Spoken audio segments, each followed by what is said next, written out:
Bonjour à vous mes hockey fans, bonjour à vous et bienvenue à un autre preview pour la saison 2021-2022 et cette fois-ci on s'attaque aux puissants Maple Leafs de Toronto. Ça a été une équipe qui a été une équipe tellement dominante dans cette division mais tellement pas dominante en séries éliminatoires.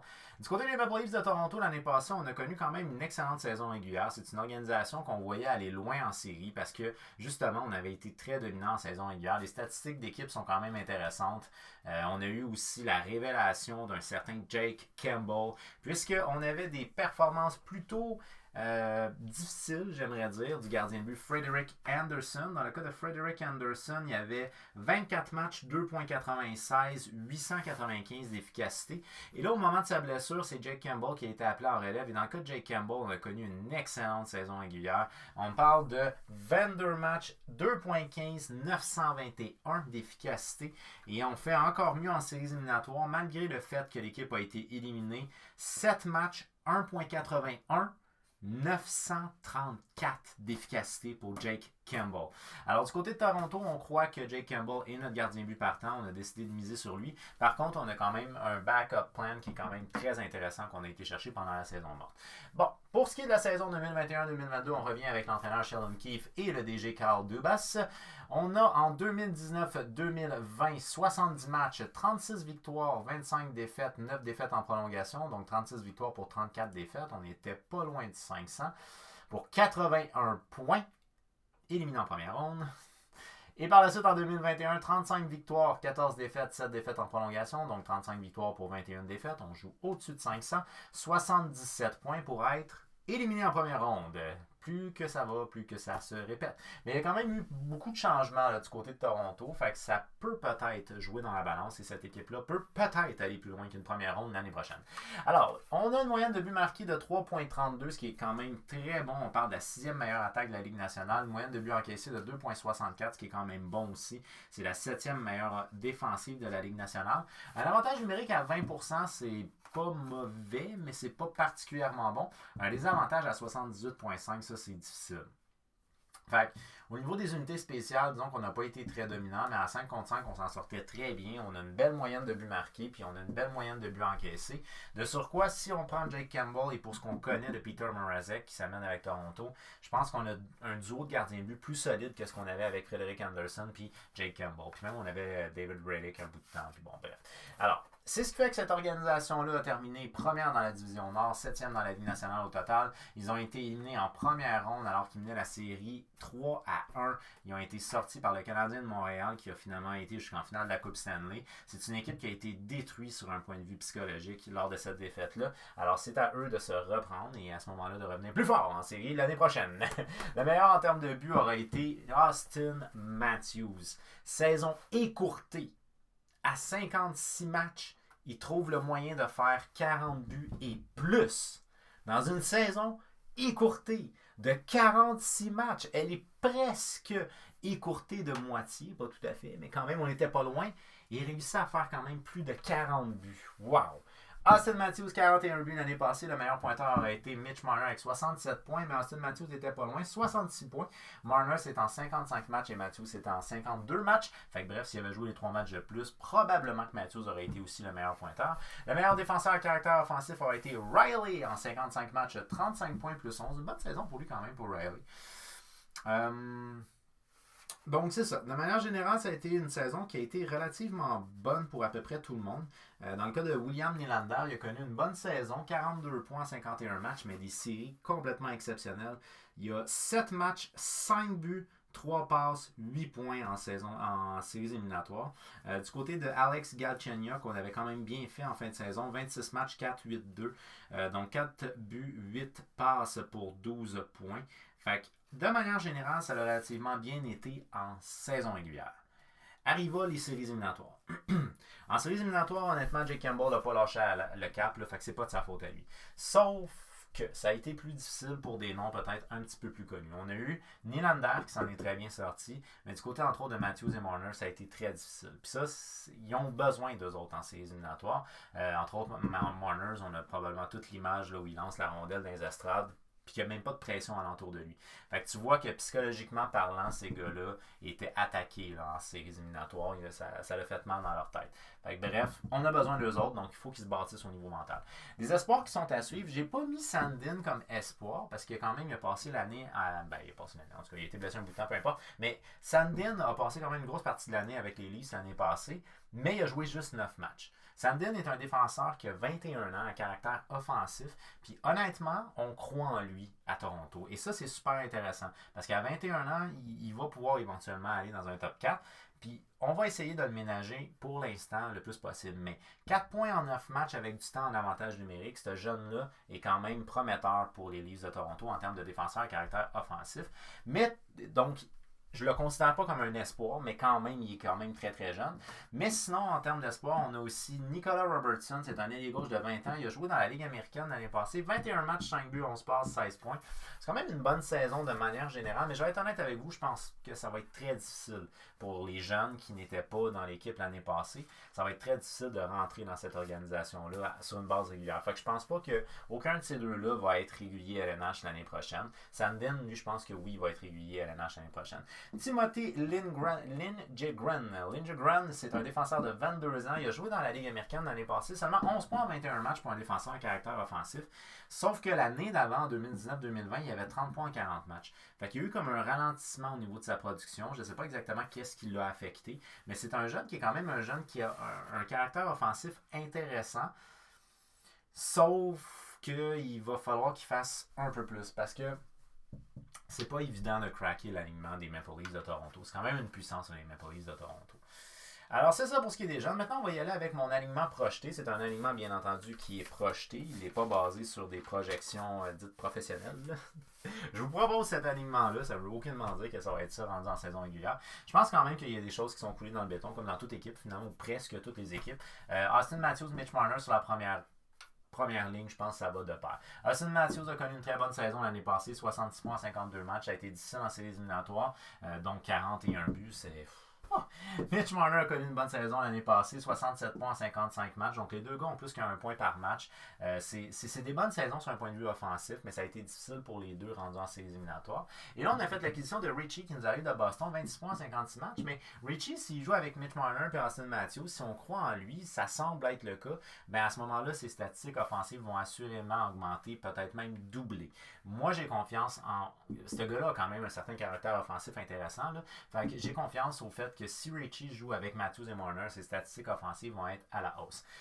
Là, on a quelque chose de très intéressant ici et je vous en parle, ça ne sera pas tellement long. Encore là, pour la deuxième ligne, je pense que c'est coulé dans le béton. Nylander avec Tavares, donc Nylander à droite, Tavares au centre. 50 points en 56 matchs l'année passée pour Tavares, alors que Nylander, 42 points en 51 matchs. Un des rares joueurs qui a vraiment brillé en séries éliminatoires avec Jake Campbell. Fait que Nylander, dans son cas à lui, je pense qu'il mérite amplement ça à sa place dans le top 6. Difficile de dépasser Mitch Marner, mais quand même, il mérite amplement.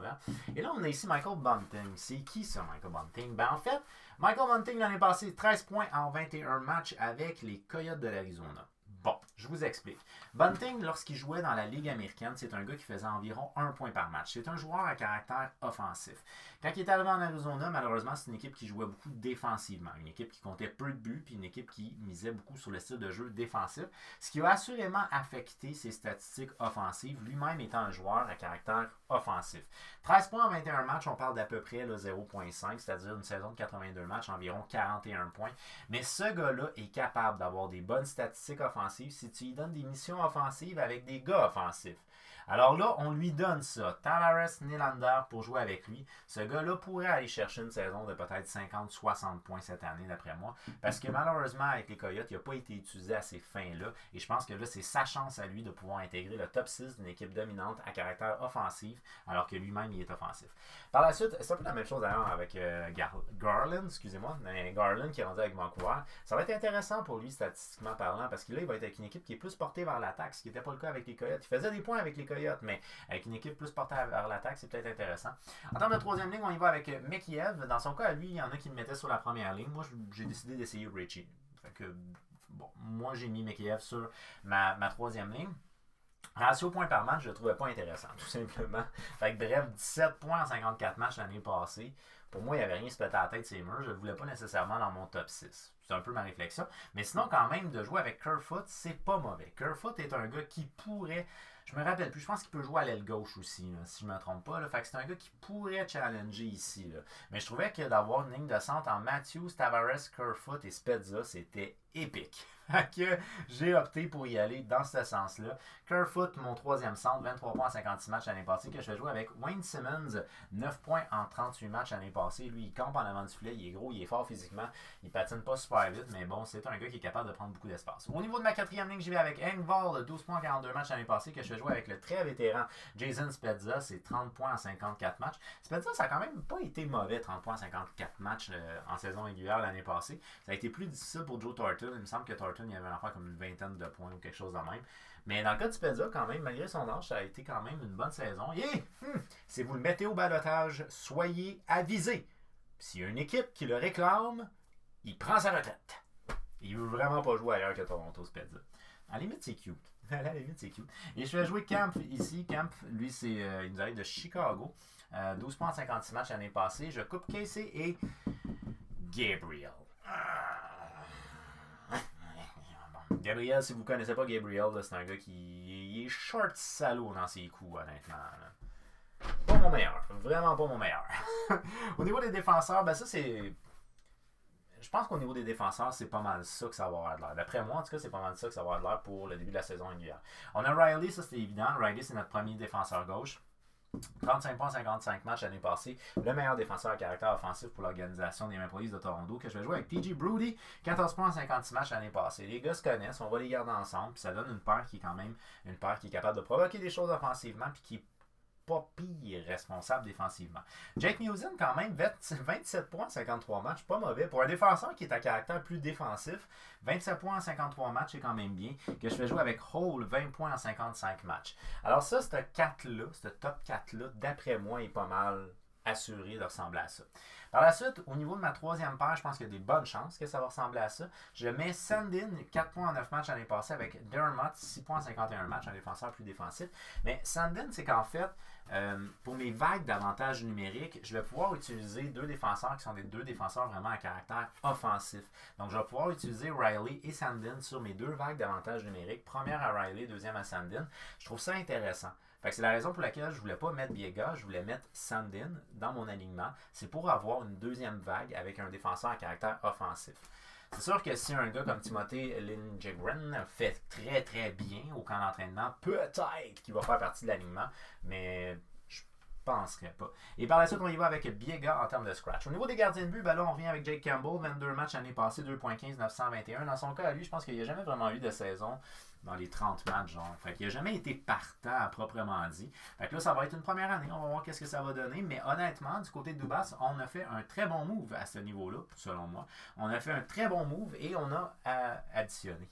On a ajouté le gardien de but Peter Mrazek qui nous arrive de la Caroline. 12 matchs l'année passée, 2.06, 923 d'efficacité. C'est sûr que 923 d'efficacité avec une organisation qui joue bien défensivement, ça se fait plus facilement qu'avec une organisation qui a de la misère dans son jeu défensif. Mais je pense quand même que ça va faire une paire de gardiens de but plus solide que ce qu'on avait avec Frederick Anderson et Jake Campbell. Fait que, très honnêtement, je pense qu'à ce niveau-là, les Leafs de Toronto se sont améliorés et c'est intéressant. Par contre, ce que j'ai observé, comme probablement tout le monde, c'est que ton gardien a beau être dominant en séries éliminatoires, si tu comptes pas de but en avant, 41 buts! Pas été facile en séries éliminatoires, tu sais. Fait Campbell avait 937 d'efficacité en séries éliminatoires. Ne venez pas le blâmer pour l'élimination. Okay? Donc, c'est l'équipe en avant de lui qui a quelque chose qui n'a pas fonctionné. Leur style de jeu défensif n'a pas fonctionné, puis ils n'ont pas compté assez de buts. Puis c'est pas normal parce que c'est une équipe qui a tout pour compter des buts. Ce top 6-là, si tu me prends là, mettons, ces 4 avant-là de mon top 6, Matthews, Marner, Tavares, Nylander, man, toutes les équipes de la LNH aimeraient avoir ça en termes de puissance offensive. Fait que tu sais, cette organisation-là doit travailler au niveau de son style de jeu défensif, ça c'est sûr et certain, mais je pense quand même qu'ils ont un tandem de gardien de but qui est plus intéressant que ce qu'il y avait l'année passée. Ceci dit, ce qui me fait peur un peu avec les Leafs, c'est que ça me fait penser un peu aux Capitals de Washington. Pendant plusieurs années, c'est une équipe qui est excessivement performante en saison régulière, mais ils s'écrasent en séries éliminatoires. Puis les Capitals auront eu besoin d'un Barry Trotz pour aller gagner une Coupe Stanley. Est-ce que c'est la même réalité pour les Leafs de Toronto? D'être éliminé en première ronde, c'est sûr que ça joue dans la tête des gars, là, à force que ça se répète. Alors, c'est cela. Cette organisation-là a quand même fait certains changements. Je pense pas qu'il y a quoi que ce soit pour se péter la tête ces murs, là. Mais ils ont quand même fait certains changements qui, je pense, sont intéressants. Puis si jamais, en tout cas, si c'est pour vous quelque chose qui peut être intéressant, essayez de suivre, voir si des gars comme Reddick et Bunting vont vraiment jouer sur le top 6 des Maple Leafs de Toronto. Parce que si c'est le cas, c'est deux gars à caractère offensif que leurs statistiques vont peut-être exploser. Fait que pour les poules, ça peut être intéressant. Mais sinon, de manière générale, un gars comme Sandin peut être intéressant aussi parce qu'il risque de jouer sur l'avantage numérique, malgré le fait qu'il soit sur une troisième paire. Fait que, bref, c'était mon preview pour la saison 2021-2022 des Maple Leafs de Toronto. Cette équipe-là devrait faire partie des séries éliminatoires encore une fois cette année. Je vois pas vraiment de raison parce qu'il n'y a rien de catastrophique là, qui fait que cette équipe-là devrait s'écraser. Donc oui, les Leafs devraient être en série cette année. Alors, c'était mon preview 2021-2022 des Maple Leafs de Toronto. Faites-moi savoir vos impressions des Leafs pour la prochaine saison au travers des commentaires. On fait un like sur la vidéo si vous avez aimé la vidéo. Bien entendu, on la partage pour qu'on jase de hockey avec un maximum de gens possible. Si vous vous abonnez, on active également la petite cloche parce qu'il y a d'autres previews qui s'en viennent pour la saison 2021-2022. Je vous dis un très gros merci d'avoir pris le temps de regarder ma vidéo. Puis on se revoit prochainement.